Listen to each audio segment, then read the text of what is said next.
Next on Currents News, the battle over opioid addiction moves to a new stage as the maker of Oxycontin faces off against attorneys general. This is a safe space for students who are dealing with addiction recovery, but it's also a Catholic school. I'm Emily Druby, and that story is ahead. The Knights of Columbus in the Brooklyn diocese are leading a relief effort, sending supplies down to help victims of Hurricane Dorian. I'm Tim Harfman, and I'll have the story. Plus, an Illinois bishop is horrified at the discovery of the remains of thousands of unborn children inside a home in the Joliet diocese. The news starts right now.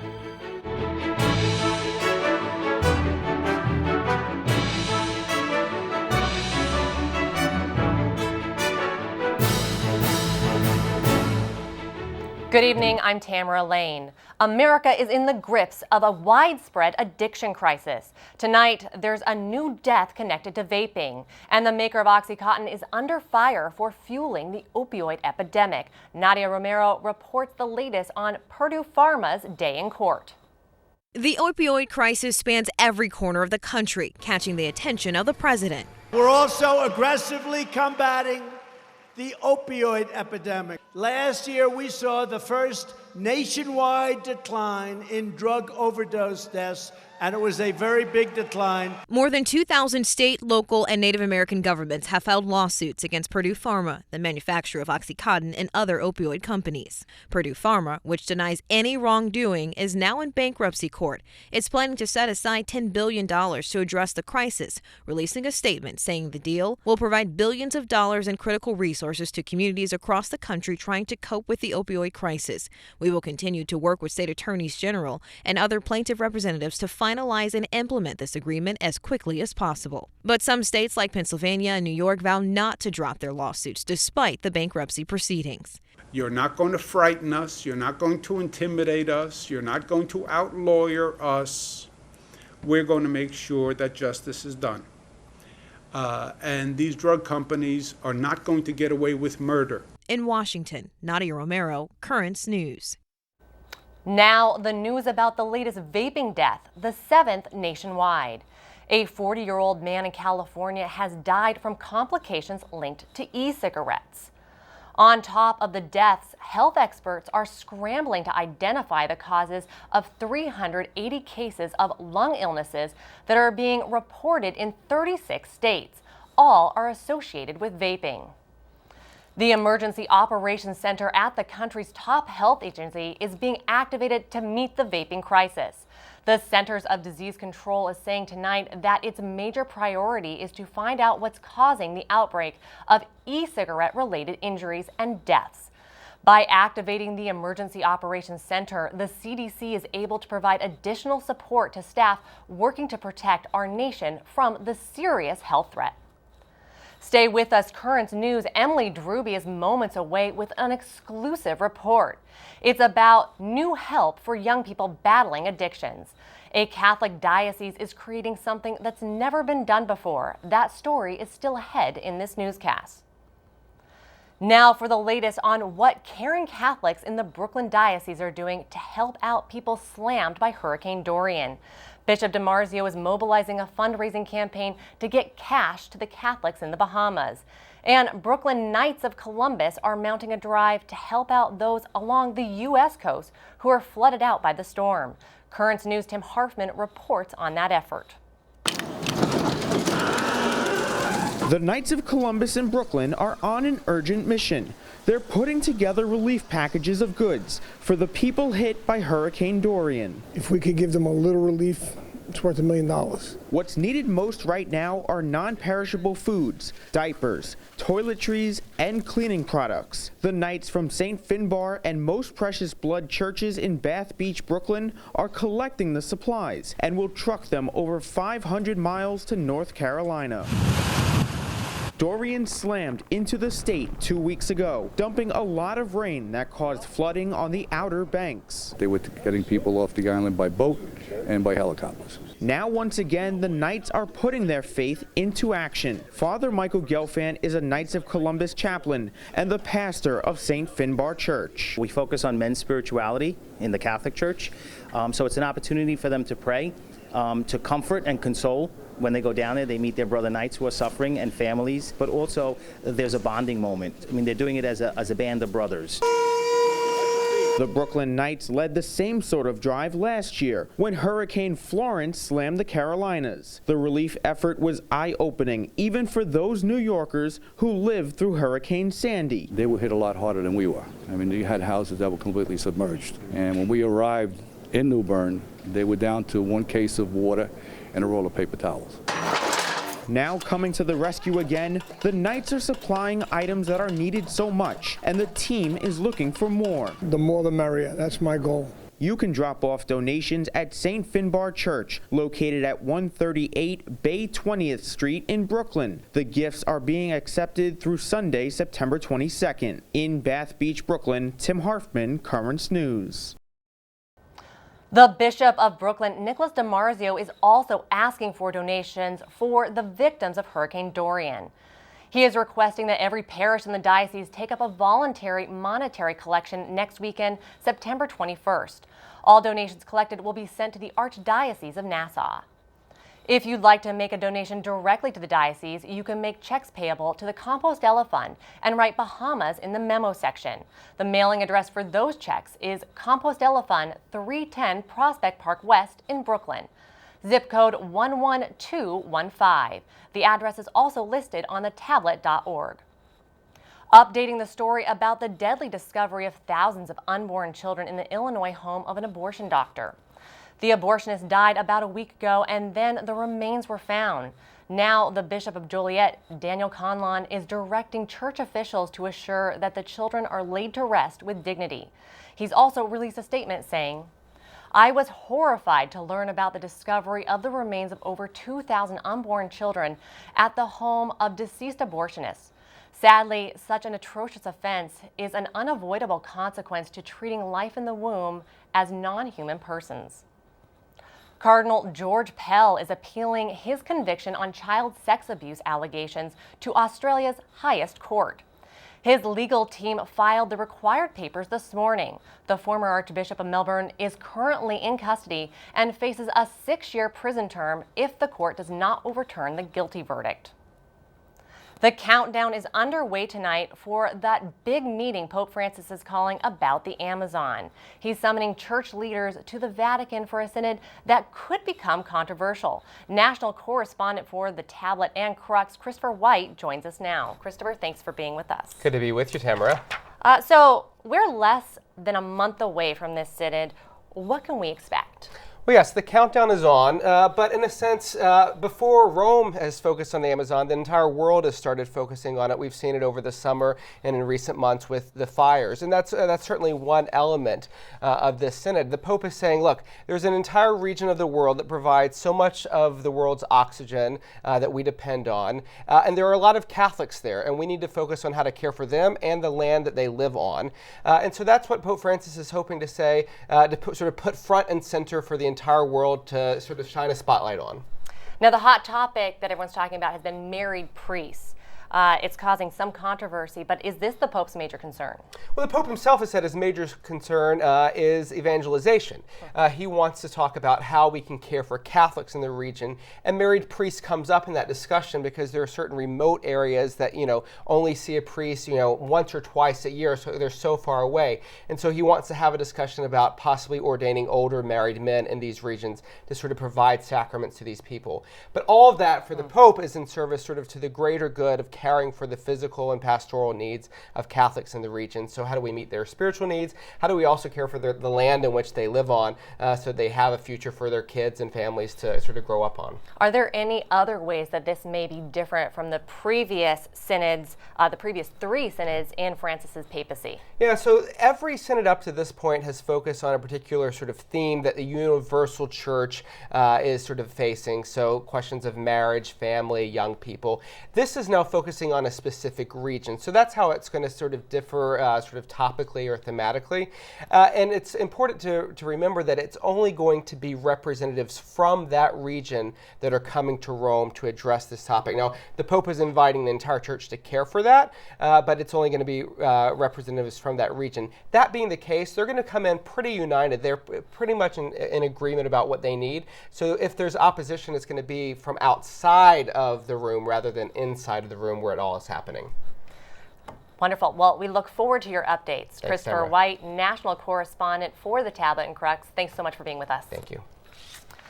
Now for the latest update on the vandalism at the Shrine Church of St. Gerard Magella in Hollis, Queens. The criminal violently destroyed the Stations of the Rosary lining the outdoor garden at the church. As first reported on Currents News last night, it was the second attack on the church in a week. In the first incident, the vandal ripped down signs from the church's fence. These signs are now back up. The pastor, Father Joseph Jude Gannon, is certain the same person is responsible for both acts. Police are hunting for the suspect.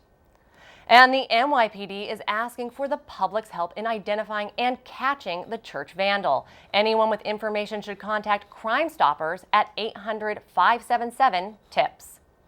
Breaking news from Israel as Prime Minister Benjamin Netanyahu fights for his political life. Voting is over in the country, but the exit polls show the contest is too close to call.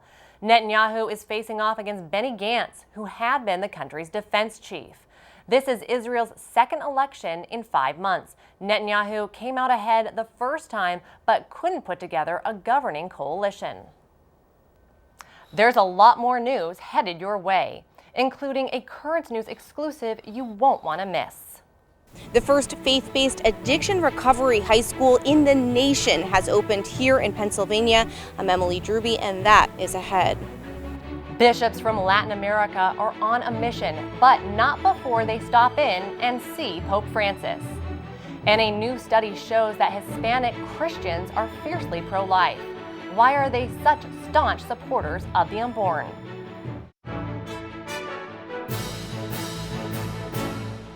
I will trust in God's plan for me. As more young people die from overdoses than ever before, a Catholic diocese is creating a model for the country that's helping students battle back from addiction. We reported earlier in this newscast about how deadly addictions are destroying many lives, especially the young. The Diocese of Allentown is launching a school that's unlike any other to help kids in recovery. Currents News' Emily Druby has the exclusive report from Pennsylvania. To God and to Jesus. Miss Winnie Halk has always loved teaching, but her most difficult student was her son. I'm doing this as a way of honoring my Joe. It's been 3 years since she taught him anything. You can't put that into words, quite honestly. Oh, well, sorry.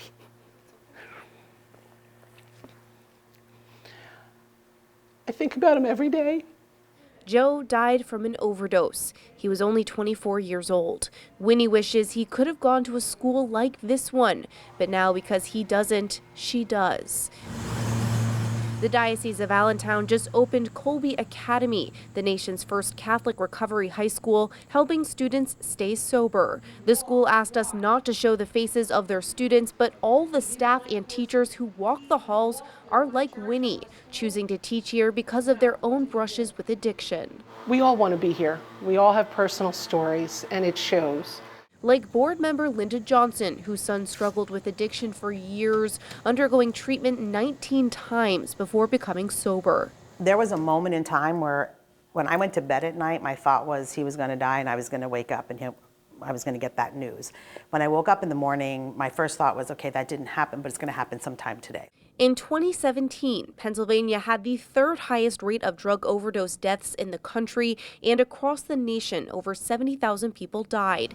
Children are not exempt. In 2017, 4% of high school kids suffered from substance abuse. That number jumps to almost 15% among young adults, proving addiction isn't just a phase. We're connecting with them so that we can build that level of trust so that they can come to us when they need support. An ongoing road easy to fall off of, love. Principal John Petrozelli knows this all too well. This past year and a half, he's lost 3 former students to overdoses. It's a crisis his school is trying to change. Why don't we do that? Colby is the brainchild of Brooke Taché, who lost her godson to addiction. She spent the past 2 years trying to open the school, saying research shows recovery high schools keep kids from relapsing. Students, when they go back into the same environment, have less than a 20% chance of staying clean and sober.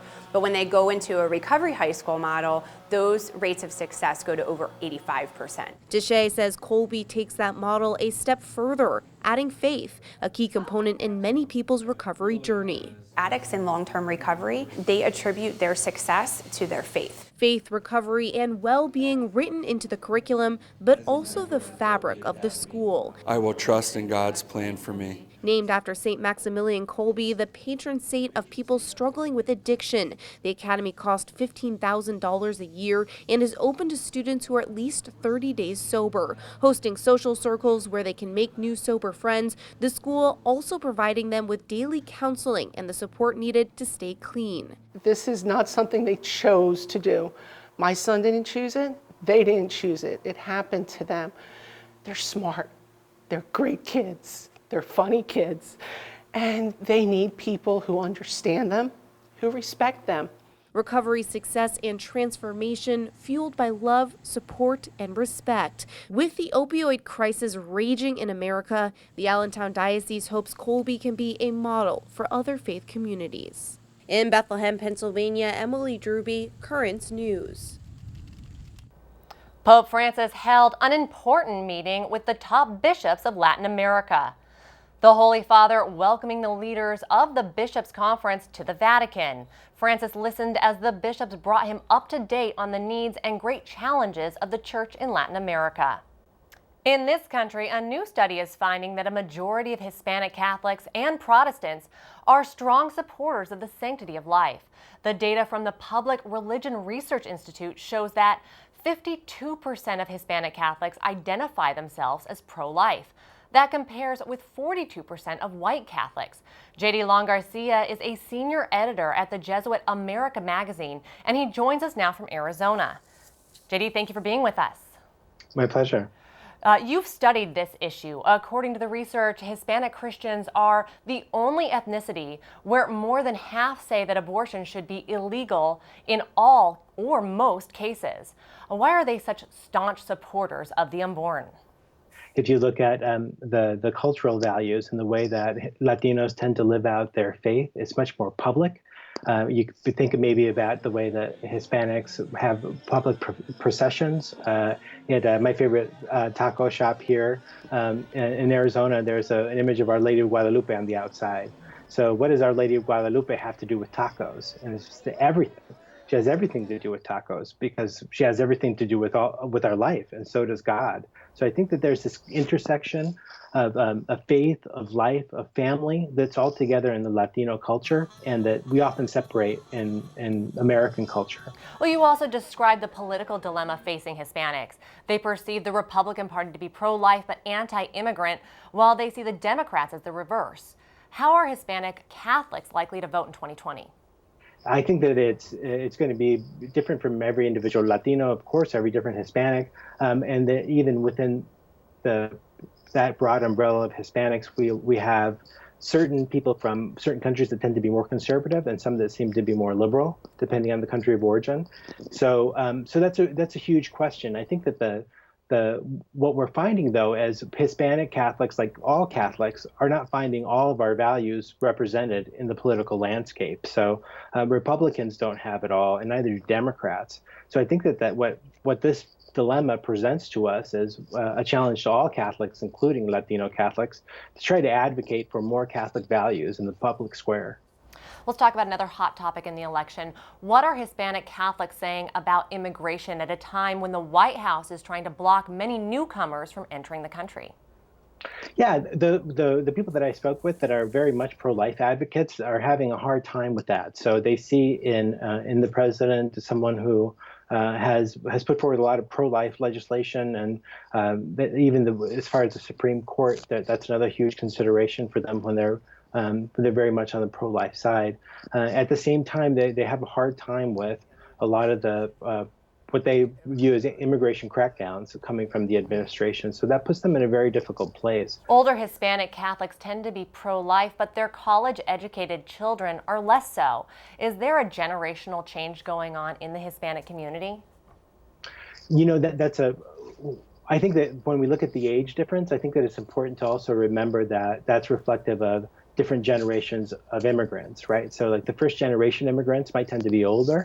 The first generation immigrants will tend to be much more pro-life.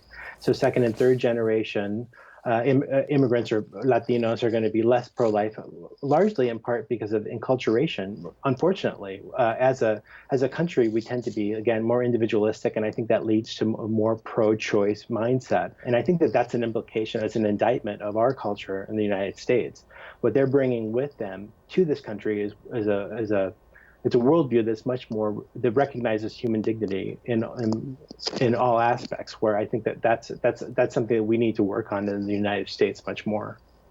J.D. Long Garcia, senior editor at America Magazine, thank you for being with us today. My pleasure. Still to come on Currents News, an unlikely friendship at a Texas school. The custodian who became a so-called angel for a young girl with autism. And a sign from God appears in the sky for a Florida teacher. It appeared on a tragic day in American history.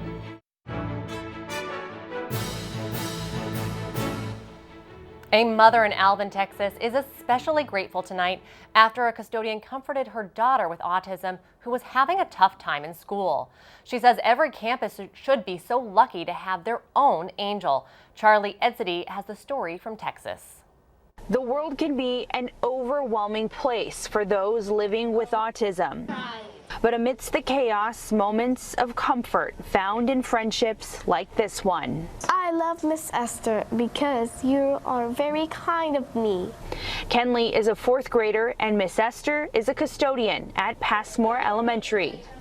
Kenley doesn't like everybody, you know. But there is something about Miss Esther that draws in the 9-year-old. Photos of big smiles together and even a birthday invitation where Miss Esther brought her family to celebrate Kenley. The minute I saw them together, it was very apparent that their love for each other. Then there's this photo taken last week. Kenley was having a tough time at school and laid down on the floor in the cafeteria. And Miss Esther, she laid down on the floor right next to her. We've been in situations out in public where people literally say the rudest, meanest things. That moment of genuine compassion now gaining attention online. A reminder to many that actions from the heart can mean the world to somebody else. A kind word just goes so far, and it can fix what you didn't see, you know. That was Charlie Edsity reporting. Kenley and Miss Esther's friendship has gone viral. It's been shared thousands of times on social media. Finally tonight, on the anniversary of one of the darkest days in American history, a Florida teacher says he saw a sign from God.